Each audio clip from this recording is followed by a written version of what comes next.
الحمد لله كفى والصلاة والسلام على أشرف الأنبياء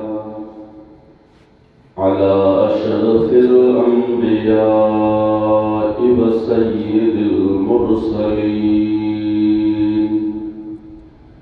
وعلى عباد الله الصالحين،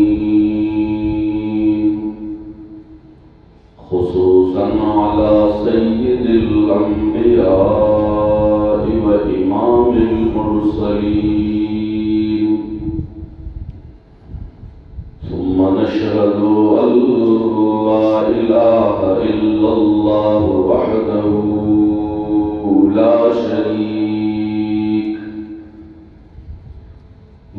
شريك له ولا نظير له ولا مثل له ولا مثيل له. ثم نشهد أن سيدنا وسندنا ومولانا محمدا عبده ورسوله، أرسله بالحق إلى كافة للناس بشيرا ونذيرا. أما بعد، فأعوذ بالله من الشيطان الرجيم. بسم الله الرحمن الرحيم.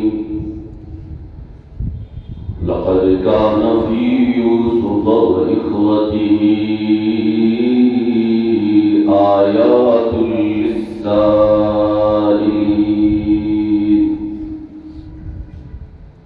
صدق الله العلي العظيم. اللهم صل على محمد وعلى آل محمد كما صليت على إبراهيم وعلى آل إبراهيم إنك حميد مجيد. اللهم بارك على محمد وعلى آل محمد كما باركت على إبراهيم وعلى آل إبراهيم إنك حميد مجيد.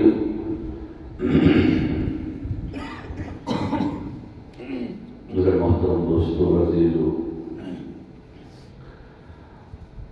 دنیا کے حالات اور مسائل اور پریشانیاں آئے دن بڑھتے چلے جا رہے ہیں. ہر آدمی دکھوں کا شکار ہے، مسائل کا شکار ہے، غموں کا شکار ہے، پریشانیوں کے سمندر میں ہے، مشقتوں کے دلدل میں ہے. ہر کوئی چاہتا ہے کسی طریقے سے میں مصائب سے، پریشانیوں سے نکل جاؤں، لیکن جتنا بھی عمر آگے چلتی چلی جاتی ہے اتنے حالات بڑھتے چلے جاتے ہیں. ایسے دکھوں کے حالات میں، مصیبت کے وقت میں، پریشانیوں کے اس دور میں، اس دلدل میں، اس مصیبت میں، اس غموں میں، اس طوفانوں میں، ان زلازلوں میں، اللہ تبارک و تعالی نے لقد كان في يوسف وإخوته آيات للسائلين، ان مسائل میں ڈوبے ہوئے لوگوں سے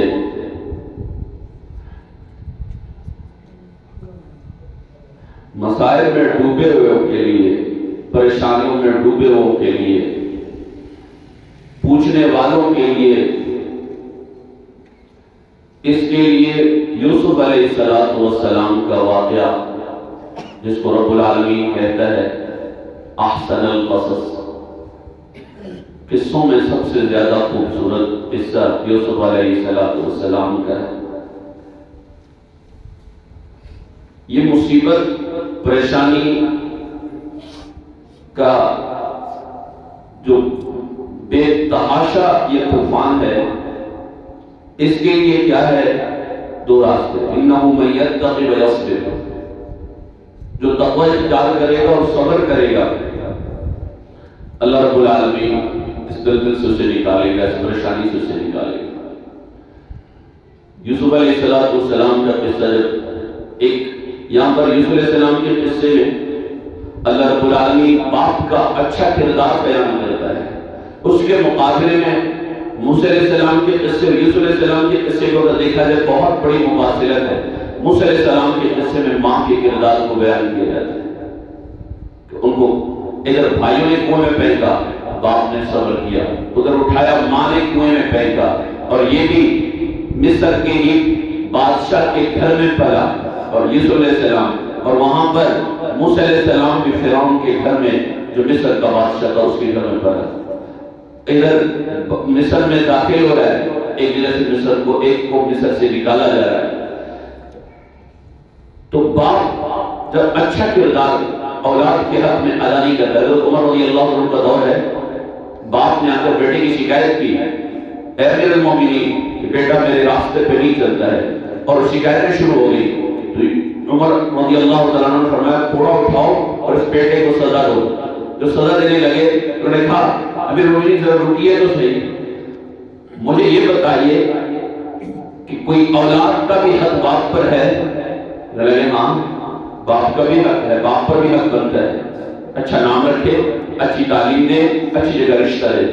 تو سب سے پہلی بات تو یہ ہے جس جگہ سے والد نے انتخاب کیا ہے، میری والدہ حبشیہ ہے اور لہذا میری تربیت میں کمزوری، میرا نام بھی برا نام رکھا، اور میری تعلیم میں توجہ نہیں دی، میرے نکاح میں توجہ کوئی نہیں دی، اور میں اس نتیجے تک پہنچا۔ تو حضرت عمر رضی اللہ عنہ کوڑے کا بدل کر کہا باپ کو سزا دینی چاہیے۔ تو باپ کا کردار اہم ہے، پہلے باپ پر اولاد کے حقوق ہیں۔ جب باپ اپنی اولاد کے حقوق کی طرف توجہ نہیں دے گا تو اولاد نافرمان پیدا ہوگی، باپ کو دکھائے گی۔ باپ جس وقت ضعیف ہوگا، جس وقت کمزور ہوگا، جس وقت بے کس ہوگا، جس وقت بے بس ہوگا، جس وقت ضعیف اور ہڈیاں رہ جائے گی، اس وقت پر یہ اولاد اس کے سہارا کا ذریعہ نہیں بنے گی۔ اب اولاد کے لیے سب سے پہلے باپ کا کردار اچھا ہونا چاہیے، پھر چل کر اولاد کی طرف متوجہ ہو جاتی ہے احکامات کہ تم ابھی اپنے ماں باپ وقضى ربك الا تعبدوا الا اياه وبالوالدين احسانا۔ اب یہ بعد میں کہا جا رہا ہے سب سے پہلے اولاد، جب اولاد ہوگی تو پھر باپ کے سہارے کا اور اس کی کمر سیدھی کرنے کا اولاد کا ذریعہ بن جائے گی۔ یوسف علیہ السلام کے قصے میں ان پریشانیوں، دکھوں کے لیے اور آج کے اس حالات کے لپیٹ میں اور اس دلدل میں پھنسے ہوں کے لیے لقد كان في يوسف واخوته آیات للسائلین، اور خواب دیکھ رہا ہے انی رأیت 11 کوكبا۔ اب میں نے خواب دیکھا، کہا اب یہ خواب، اب بیٹے اور ملا، بیٹے اور باپ میں ایسا پکا رشتہ ہونا چاہیے کہ دوستانہ رشتہ ہونا چاہیے۔ اب اپنے غم دوست کو تو بتا سکتا ہے لیکن اپنے اندر کے دکھ اور اپنے اندر کی پریشانی اور اپنے اندر کی خواہشات باپ کو نہیں بتا سکتا ہے۔ تو باپ اور بیٹے میں یہ ایسا عظیم رشتہ ہے کہ ان میں دوستانہ رشتہ ہوگا تو بیٹا ادھر سے بگڑ بھی نہیں سکتا ہے۔ تو بیٹا کہہ رہا ابا جان انی رأیت 11 کوكبا والشمس والقمر رأیتهم لي ساجدین، میں نے خواب دیکھا ہے۔ تو بس اب باپ کی طرف توجہ بڑھنے لگی، باپ کی توجہ یوسف علیہ السلام کی طرف بڑھنے لگی تو حسد کی بیماری نے لپیٹ لیا۔ حسد کی بیماری، بھائیوں میں حسد سب سے گندی بیماری حسد کی ہے، اور حسد کی بیماری خاندان سے شروع ہوتی ہے کہ میرا وہ خاندان، میرا بھتیجا یا میرا چچا زاد یا میرا کزن اس مال میں ترقی کر رہا ہے اور اس کی دولت کہاں سے آ رہی ہے، اس کے پاس بادشاہت کہاں سے ہوئی اور یہ وزیر کیسے بنا، مال و دولت کا، ثروت کا اور جاہ کا، مرتبے کا اتنا اعزاز اسے کیسے ملا۔ جب حسد کی بیماری آنے لگ جاتی ہے تو پھر دراڑیں آ جاتی ہیں اور پھر حسد کرنے والا ناکام ہو جاتا ہے، برباد ہو جاتا ہے، اور جس سے حسد کیا جاتا ہے وہ آئے روز ترقی کرنا شروع کر دیتا ہے۔ بھائیوں کے دل میں حسد کی بیماری ہو گئی، کہنے لگے ابا جان لگتا ہے والد کی ساری توجہ یوسف علیہ السلام کی طرف ہو رہی ہے۔ اب اسے کسی طریقے سے، اب سب سے پہلے ایک آدمی جو سازش کر رہا ہوتا ہے تو وہ جس کے دل میں کھوٹ ہوتی ہے اور جس کے دل میں گندی غلاظت ہوتی ہے تو وہ پہلے سے اطمینان والے کلمات اس کے منہ پہ نہیں آنے لگتے۔ قالوا یا ابانا ما لك لا تأمنا على يوسف وإنا له لحافظون۔ اے ابا جان آپ ہم پر بھروسہ کیوں نہیں کر رہے ہیں؟